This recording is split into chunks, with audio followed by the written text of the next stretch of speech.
このようにですね、この位置立っててもダメージ食らっておりません。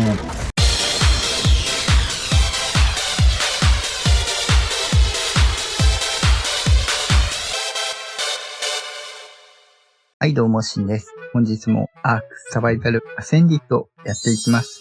本日はですね、アークサバイバーの集大成、衛星版公式サーバー対応究極リニオグナタトラップのご紹介です。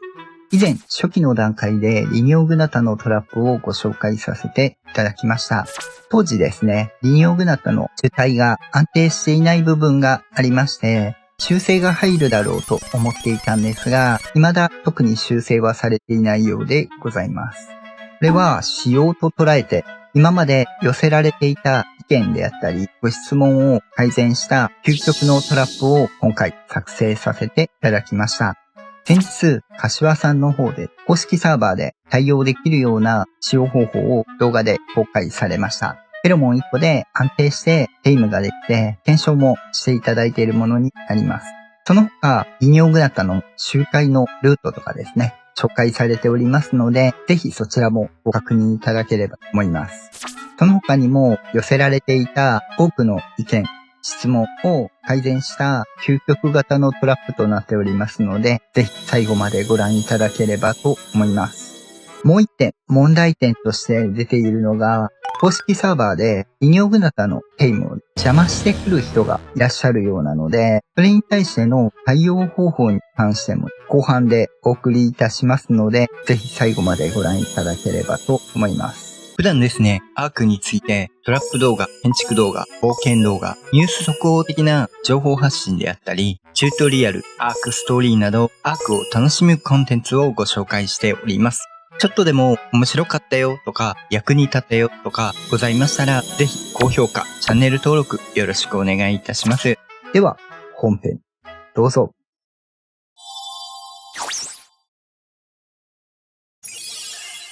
ではですね、まずはトラップの基本的な作成方法からご紹介させていただきます。高さの関係があるというところでですね、土台の上に建築をしていただいた方が高さが揃うので、地形に左右されずに安定して樹海ができるようでございます。それにあたって土台から引いていくことになるんですけども、この辺も含めてご紹介していきます。ということで、土台を引いていきます。これ注意点がありまして、土台向きがあります。そして柱にも向きがあります。今回ですね、土台に柱を置いていくことになるので、土台の向きで柱の向きが決まります。スナップしてますので、それにあたって後ほどご紹介しますが、このように三角天井を置いていただくことになるんですが、これにあたってですね、三角天井のつく場所が向きに左右されてきますので、この向き、最初のこの土台を置く段階で向きをしっかり把握していないと、後々トラップを作っていくときにうまく置けなかったりしますので、ご注意ください。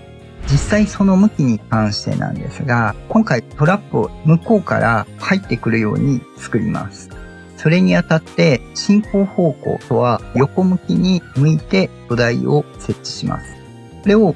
今回わかりやすいように10個置きます。実際10個の幅は必要ないんですが、後半ご紹介する妨害措置のために10個置いてると思っていただければと思います。縦に15個。5の倍数にしたいので、10の15個の仕掛けを作ります。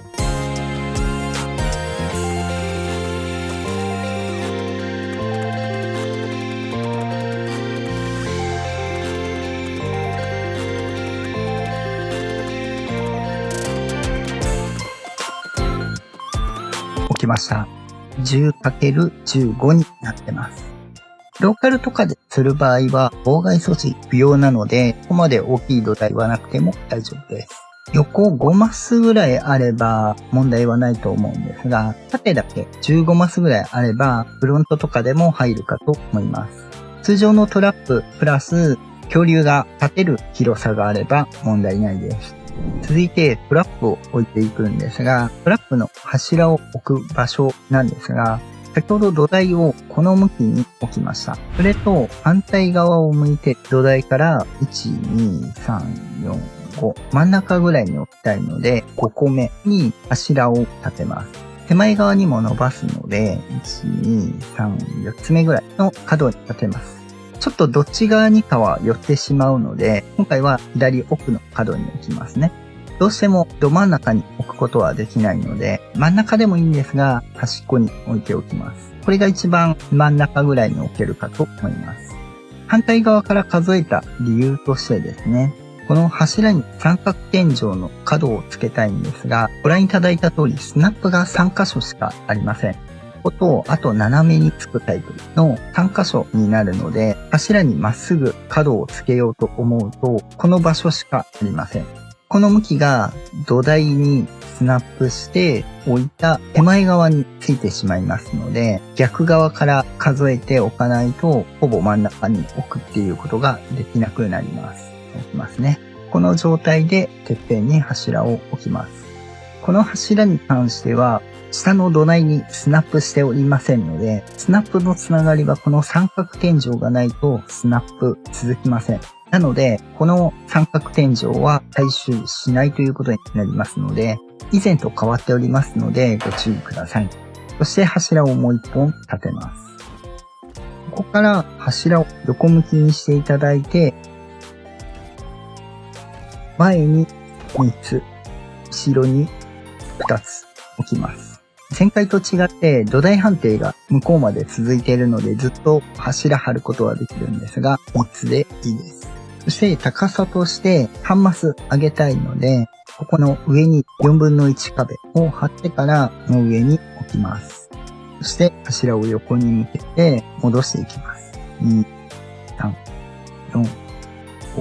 上1本長く6になってます。こちら側も同じように反対側も置けました。ここから少しカスタムになってくるんですが、まず屋根を2つ目につけます。以前こっちにつけたと思うんですが、この状態でスロープ2つ置きます。以前通りですね、壁を切り替えていただいて、回転壁ここに置きます。これでロックするということですね。今回追加で同じく回転壁をここにつけます。真ん中に、ここは回転壁ではなくて窓枠をつけます。この状態ですね。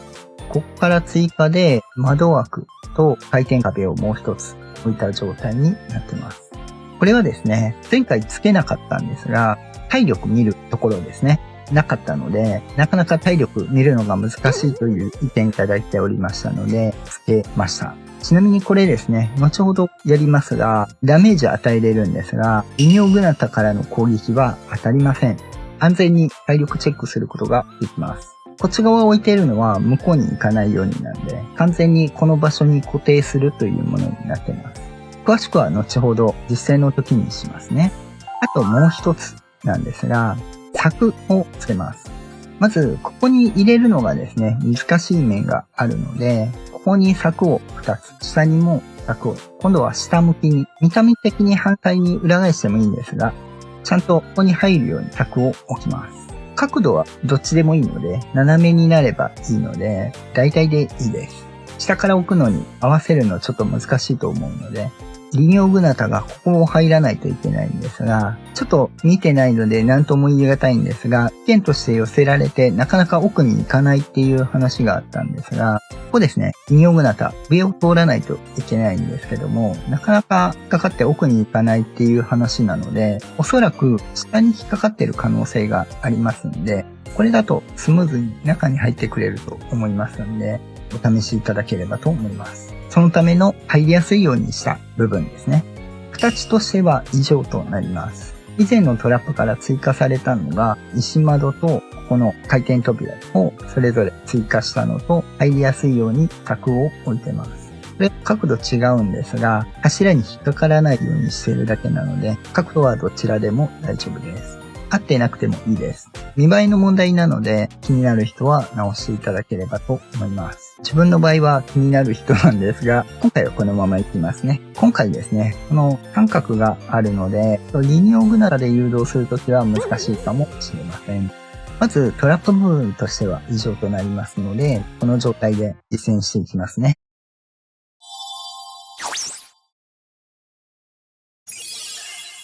リニオノグナタ君ですね。本来はアルゲンとかで誘導していただいた方が高さは合いやすいです。今回はちょっとこのまま行きますね。近接に来てる時にですね、アルゲンとかでここ飛んで入っていただくと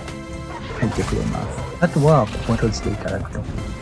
走ってここから閉じれますので、体力削る時なんですが、この状態で1の扉を閉めます。これでリニオグナタ、ここから動けなくなりますので、あとはこの状態でここで体力を削っていくということになります。これここからの攻撃当たるんですが、クリエイティブモード無効にしますね。ダメージ入るんですが、このようにですね、この位置立っててもダメージ食らっておりません。ノックバックはちょっと食らうんですが、ダメージは食らわないようになってます。ショットガンダメージ入れることはもちろんできますので、これで削っていく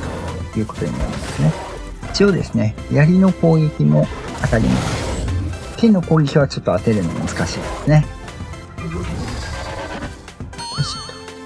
剣の攻撃も当たります。ちょっと当たりすぎて倒してしまいましたね。ということで仕切り直しました。この状態で体力を削っていただいて、西メガデで見ると、一人称にして見ていただくということになるんですが、これですね、ちょっと距離が難しいので、こっち向いてるときは結構見にくかったりしますので、攻撃のタイミングとかでチロッと見るぐらいになるんで、いい距離がね、出せなかったんですけど、見ることはできます。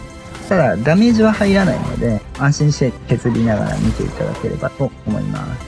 実際ですね、やっていきますね。一応ですね、ブロントでやられてる方多いようなんで、ブロントとギガ両方やっておきますね。並べてる間に余談なんですが、装飾だとベリーで集めやすいんですが、食料の回復値が少ないので、結構大変です。ギガが揃ってる人が少ないと思うので、ギガがあるんであれば、ギガの方がいいかとは思います。育てるの大変なんで、あれなんですが、これで配置ですね。これ横向きだと空振る可能性があるので、尻尾を出しておけばですね、尻尾に植え付けてくれるので、尻尾を入れておきましょう。距離感はある程度入っていれば大丈夫なので、この状態ですね。体力を削ります。これで準備は整ったので、フェロモンを与えます。ここからですね、描写外に出るんですが、これも注意点としてですね、描写の範囲、恐竜だけ切れる範囲があります。建物切れると、特に公式サーバーとかでもですね、罠抜けてしまいますので、建造物があって、リニオグナタが読み込まれていないこの範囲、この距離感でちょっと待っていただきます。で、近寄ります。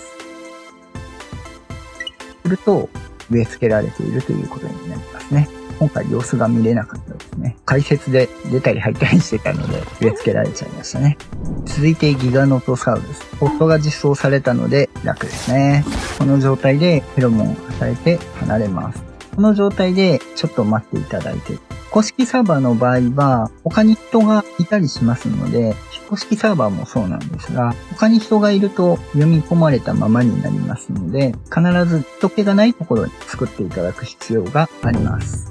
今現状はこの距離なんですが、読み込み範囲もしかすると広がる可能性があるので、その際はもうちょっと離れないといけないので、見ながらということにはなってしまうんですが、あまり離れすぎると消えるので、ここだけご注意いただければと思います。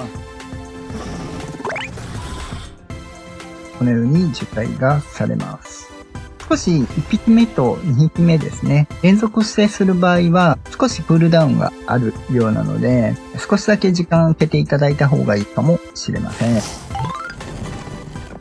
っきですね、忘れてたんですが、ここは開けましょう。体力削ったらここは開けましょう。開けなくても距離感合えば受胎してくれてるんですが、開けといた方が安定するかと思います。完全にここ開けるの忘れてましたね。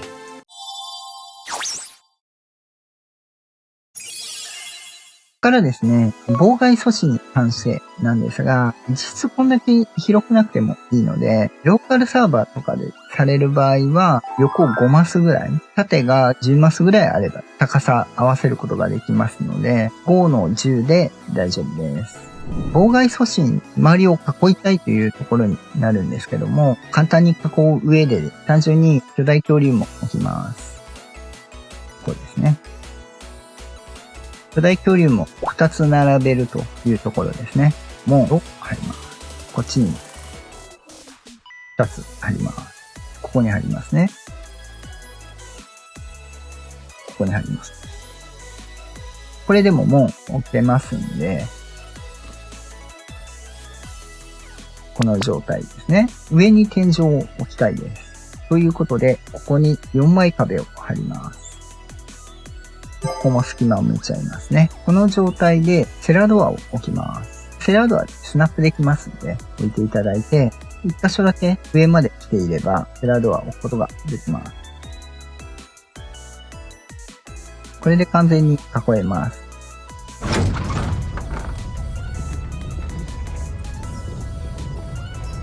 門開けとけばですね、ここ貼れますんで、貼っていただいて、こ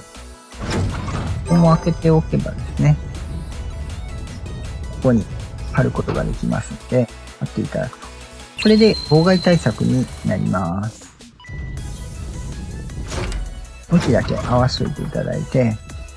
開けといていただければいいです。完全に密閉していると受胎してくれません。なので、これに関してはですね、一部開けます。全部開けなくてもいいので、開け閉めがしたいです。なので、これに関して暗証番号、今回1を通にしておきますね。を3つぐらい開けておきます。3つでなくていいと思うんですが、一応3つですね、しておきます。こちらのリモートキーパッドっていうのがあります。これをどこでもいいんですが、1個設置します。これに暗証番号ですね。さっきと同じ1を設置しますと、上が開いてくれます。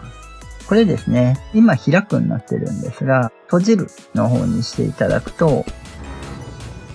閉じます。暗証番号を設置したもの、同じものに対してコードを与えることができるので、今回扉なんで開くか閉じるということになります。電気が必要になります。どちらにせよ低温冷蔵庫などを置くと思うので、それと一緒に近くに設置しておいていただければ、上のセラードアは開けれます。こっちも設置してもいいんですけどね。すでに捉えているわけなんですが、この状態でですね、ブロントサウルスとかを準備します。距離感的にだいたい両端ですね、乗っていれば大丈夫です。尻尾突っ込んでおいていただいて、この状態でフェロモンを与えます。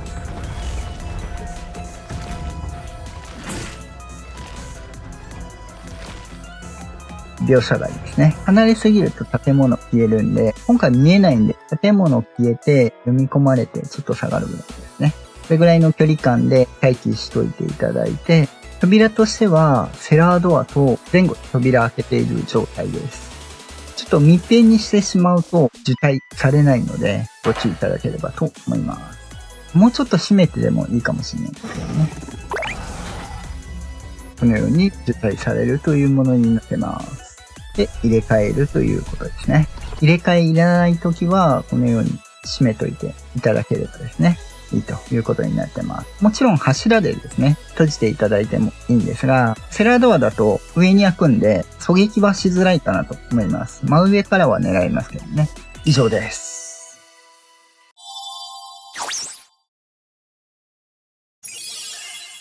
はい、ではいかがでしたでしょうか。本日はですね、究極のリニオグナタトラップのご紹介でした。各サバイバーからですね、情報を寄せられて、みんなで作った究極のトラップというところになりますので、公式サーバーであったり、非公式サーバーであったり、リニオグナタの妨害阻止も含めてですね、お困りの方、ぜひご活用いただければと思います。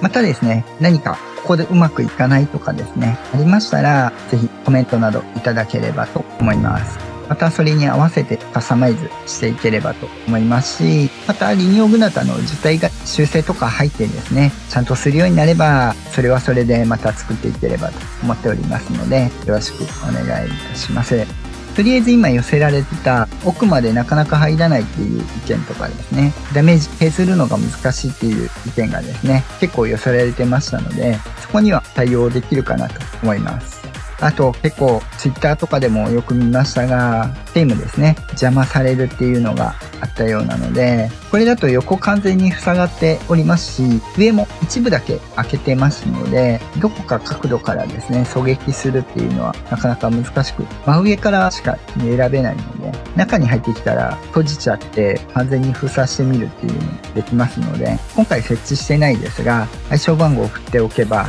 前後も封鎖できますんで、もし邪魔する人が来たらですね、捉えてみるっていうのも一つかもしれません。自殺して逃げてもですね、インプラント残りますんで、そこに ID が書いているので、ぜひご活用いただければと思います。